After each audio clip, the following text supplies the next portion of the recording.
무명전설이 끝난 줄 알았던 순간, 진짜 이야기는 오히려 그때부터 시작되고 있었습니다. 결승 무대의 조명이 꺼지고 일대 전설의 왕관이 성리에게 향하던 그 뜨거운 밤 이후, 팬들의 시선은 자연스럽게 다음 질문으로 향했습니다. 이제 이 탑세븐은 어디로 가는가? 성리, 하루, 장한별, 황윤성, 정현호, 이창민, 이룬혜까지 무명전설이라는 이름 아래 전국의 시청자들을 울리고 웃겼던 7명의 주인공들이 과연 각자의 길을 걷게 되는지, 아니면 정말로 한 회사 안에서 다시 뭉치게 되는지, 이 단 하나의 의문이 방송가와 팬덤을 동시에 뒤흔들고 있습니다. 특히 최근 팬들 사이에서 퍼진 무명전설 탑세븐이 모두 한솥밥을 먹는 것 아니냐는 단체 계약설은 단순한 뒷이야기가 아니라 무명전설 이후 트롯 시장의 판도를 바꿀 수 있는 초대형 변수로 떠올랐습니다. 우승자가 탄생하고 순위가 발표되고 뜨거웠던 팬심은 잠시 최고조에 올랐다가 시간이 지나며 조금씩 각자의 영역으로 흩어졌습니다. 그러나 무명전설은 분위기가 다릅니다. 방송은 끝났지만 탑세븐을 향한 관심은 끝나지 않았습니다. 오히려 팬들은 지금 더 예민하게 움직이고 있습니다. 누가 어떤 회사와 손을 잡는지, 누가 어떤 방송에 먼저 등장하는지, 누가 콘서트와 행사 시장에서 먼저 치고 나가는지, 그리고 무엇보다 7명이 앞으로도 한 팀처럼 움직일 수 있는지에 모든 시선이 쏠리고 있습니다. 이건 단순한 호기심이 아닙니다. 내 가수가 방송 이후에도 제대로 보호받고, 제대로 활동하고, 제대로 성장할 수 있는지에 대한 팬들의 절박한 관심입니다. 무명전설 탑세븐 단체 계약설이 더 뜨겁게 번진 이유는 분명합니다. 이들은 이미 방송 안에서 각기 다른 매력으로 팬덤을 만들었습니다. 성리는 15년 무명의 시간을 뚫고 마침내 왕관을 쓴 드라마의 주인공입니다. 하루는 감성의 깊이와 진정성으로 팬들의 마음을 파고든 인물입니다. 장한별은 탑3라는 강력한 성과와 함께 세련된 무대 장악력으로 새로운 가능성을 증명했습니다.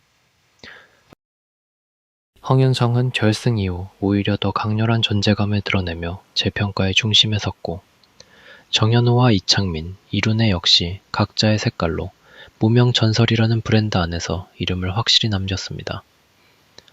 이런 7명이 따로 흩어지는 것과 함께 움직이는 것은 완전히 다른 이야기입니다. 만약 이들이 단체로 활동한다면 그것은 단순한 호속 활동이 아니라 무명전설이라는 프로그램 자체가 하나의 공연 브랜드, 하나의 팬덤 플랫폼, 하나의 트롯 프로젝트로 확장되는 순간이 될 수 있습니다. 하지만 여기서 중요한 것은 한솥밥이라는 표현을 어떻게 해석해야 하느냐입니다. 팬들이 가장 궁금해하는 부분도 바로 이것입니다. 정말로 기존 소속사를 모두 떠나 한 회사로 완전히 이적하는 것인가? 아니면 기존 소속사는 유지하되 무명전설 탑17 활동만 별도 회사가 관리하는 방식인가? 현재 분위기와 알려진 흐름을 놓고 보면 후자에 더 가까운 그림으로 해석하는 것이 자연스럽습니다. 다시 말해 완전한 이적이라기보다는 프로젝트성 활동을 위한 별도 매니지먼트 시스템, 즉 방송 이후 탑7의 공연, 콘텐츠, 행사, 팬덤 운영을 통합적으로 조율하기 위한 구조로 볼 수 있다는 뜻입니다. 이 지점이 핵심입니다. 모두 같은 회사로 간다는 말이 팬들에게는 엄청난 충격처럼 들릴 수 있지만 현실적으로는 각자 기존 소속사의 권리와 활동을 유지하면서 특정 기간 동안 탑7 활동을 별도로 관리하는 방식일 가능성이 큽니다. 왜 이런 방식이 필요할까요? 답은 너무나 현실적입니다. 탑스7이 각자 다른 소속사에 속해 있다면 단체 콘서트 하나를 잡는 것만으로도 스케줄 조율이 복잡해집니다. 행사, 방송, 팬미팅, 디너쇼, 전국 투어, 콘텐츠 촬영, 음원 발매, 굿즈 제작까지 이어지면 문제는 더 커집니다. 성리는 우승자이기 때문에 당연히 개인 섭외가 폭발적으로 들어올 수 있습니다. 하루는 감성 무대의 주인공으로 행사와 방송 요청이 몰릴 수 있습니다. 장한별은 탑3 이후 새로운 이미지와 팬덤 확장을 위해 빠르게 움직여야 합니다. 황윤성 역시 결승 이후 상승세를 놓치지 말아야 합니다.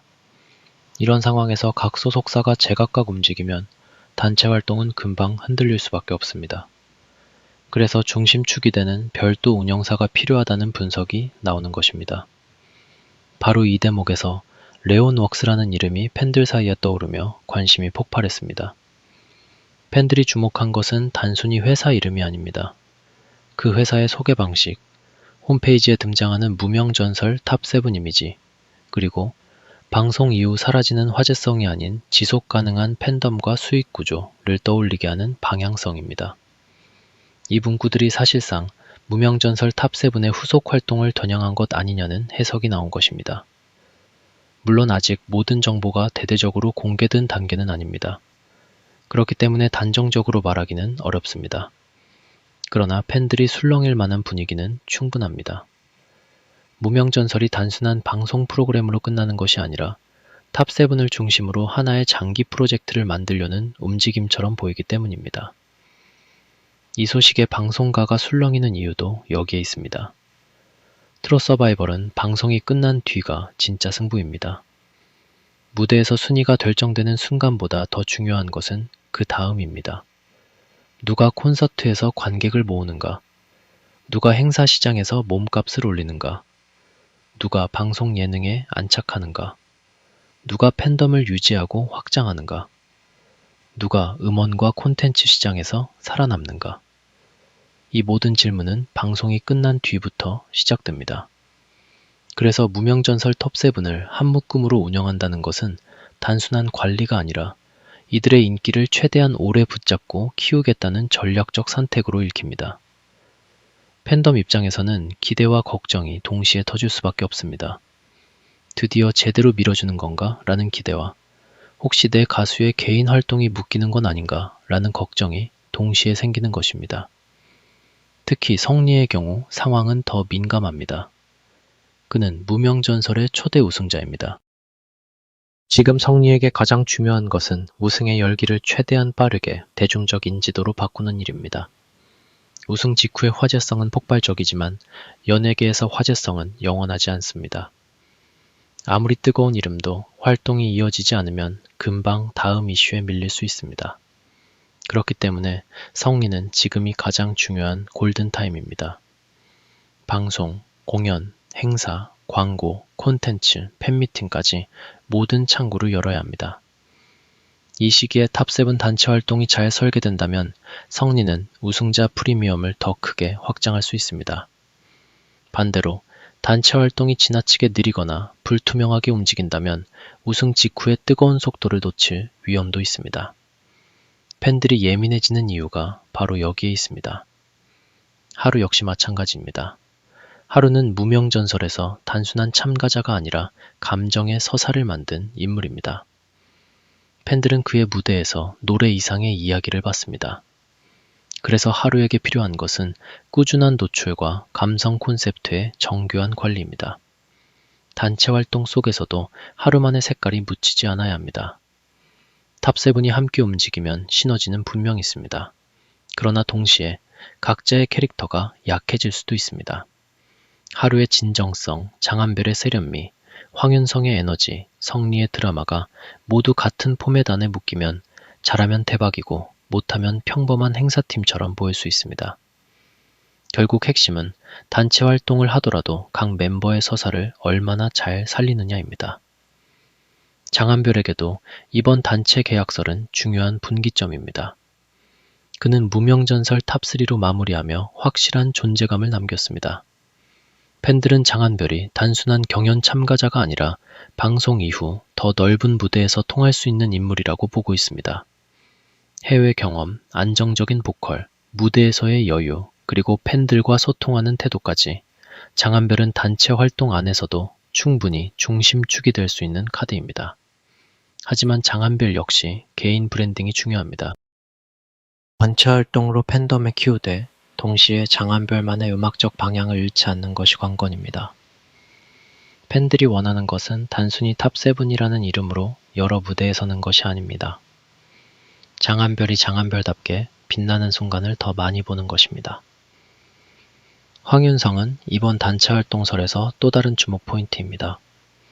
그는 결승 이후 오히려 더 뜨거운 반응을 끌어낸 인물 중 하나입니다. 무대에서 보여준 에너지와 성장 서사는 팬들에게 강하게 남았습니다. 특히 황윤성은 이미 어느 정도 알려진 이름이었지만 무명 전설을 통해 다시 한번 자신만의 독립적인 존재감을 증명했다는 평가를 받고 있습니다. 이런 가수에게 단체 프로젝트는 기회이자 시험입니다. 탑세븐이라는 강력한 울타리 안에서 더 많은 관객을 만날 수 있지만 동시에 자신의 색깔을 더 강하게 보여주지 못하면 그룹 이미지에 묻힐 수도 있습니다. 그래서 팬들은 단체 활동의 방향성을 아주 중요하게 바라보고 있습니다.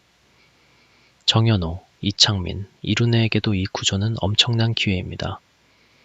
정연 프로그램에서 탑7에 들었다는 것 자체가 이미 큰 성과입니다. 하지만 대중은 냉정합니다. 방송이 끝난 뒤 이름을 계속 불러주지 않으면 순위는 금방 기억 속에서 흐려질 수 있습니다. 바로 그때 단체 활동은 생명줄이 될 수 있습니다.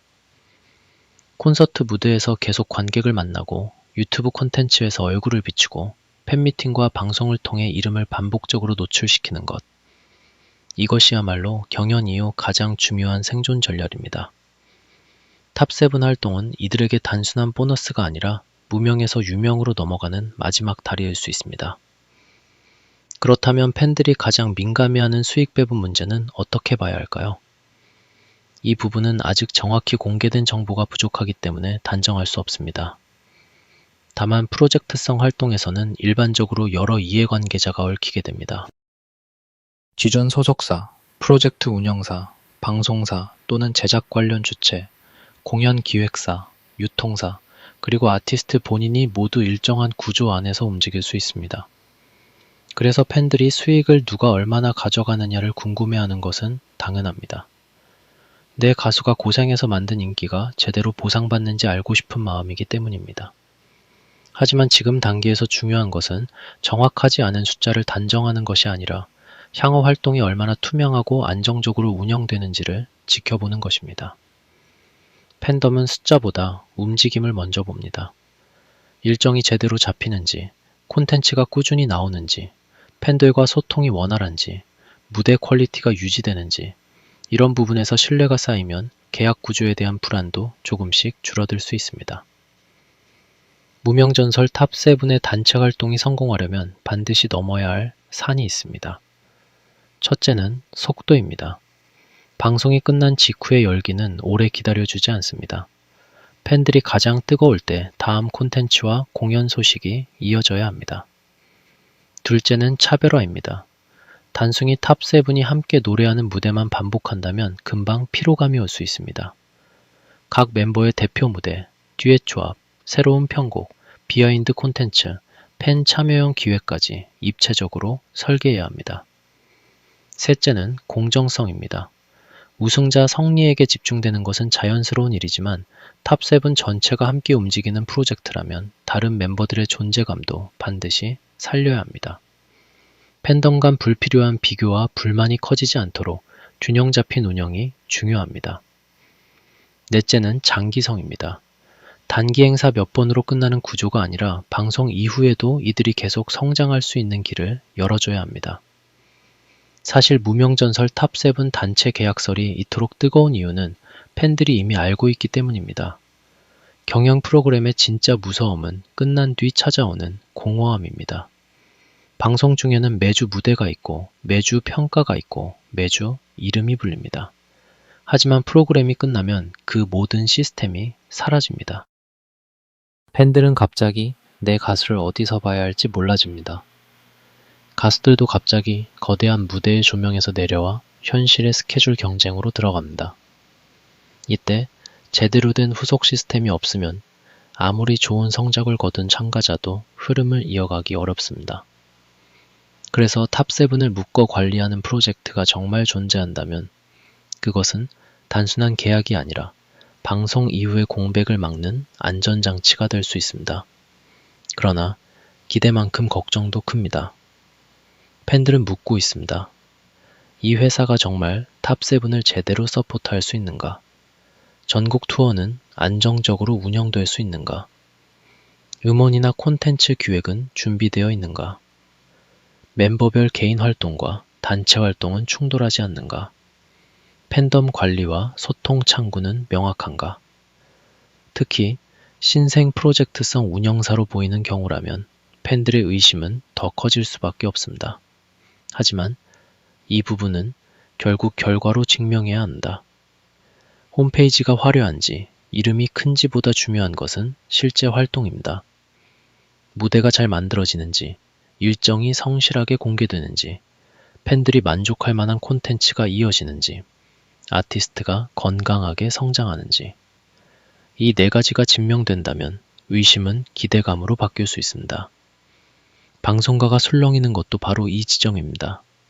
만약 무명전설 톱7이 제대로 된 단체 프로젝트로 움직이기 시작한다면 이는 트루 서바이벌 후속 모델의 새로운 사례가 될 수 있습니다. 기존에는 방송이 끝난 뒤 일부 인기 참가자만 주목받는 경우가 많았습니다. 하지만 탑7 전체를 하나의 브랜드로 묶어 운영한다면 이야기가 달라집니다. 전국 투어, 디너쇼, 스페셜 방송, 유튜브 콘텐츠, 팬미팅, 굿즈, 음원 프로젝트까지 확장할 수 있습니다. 팬덤은 한 명의 가수를 응원하면서도 탑7 전체의 성장 서사를 함께 소비하게 됩니다. 이 구조가 성공하면 무명전설은 단순히 끝난 프로그램이 아니라 방송 이후에도 돈이 되고 화제가 되는 콘텐츠 브랜드가 됩니다. 방송사와 제작사 입장에서는 절대 놓칠 수 없는 그림입니다. 물론 여기서 가장 중요한 주인공은 회사도 방송사도 제작진도 아닙니다. 결국 가수들입니다. 성리의 우성서사, 하루의 감성, 장한별의 품격, 황윤성의 성장, 정현호의 가능성, 이창민의 에너지, 이룬혜의 개성. 이 7명이 없었다면 단체 계약설도 존재하지 않았을 것입니다. 팬들이 궁금해하는 이유도 결국 내 가수가 더 잘 되기를 바라기 때문입니다. 계약이 무엇이든 운영사가 어디든 팬들이 바라는 결론은 단 하나입니다. 무명전설에서 어렵게 얻은 기회가 방송 종료와 함께 사라지지 않는 것. 탑7 모두가 이 시간을 발판 삼아 더 큰 무대로 나아가는 것. 그것이 팬들이 진짜로 원하는 그림입니다.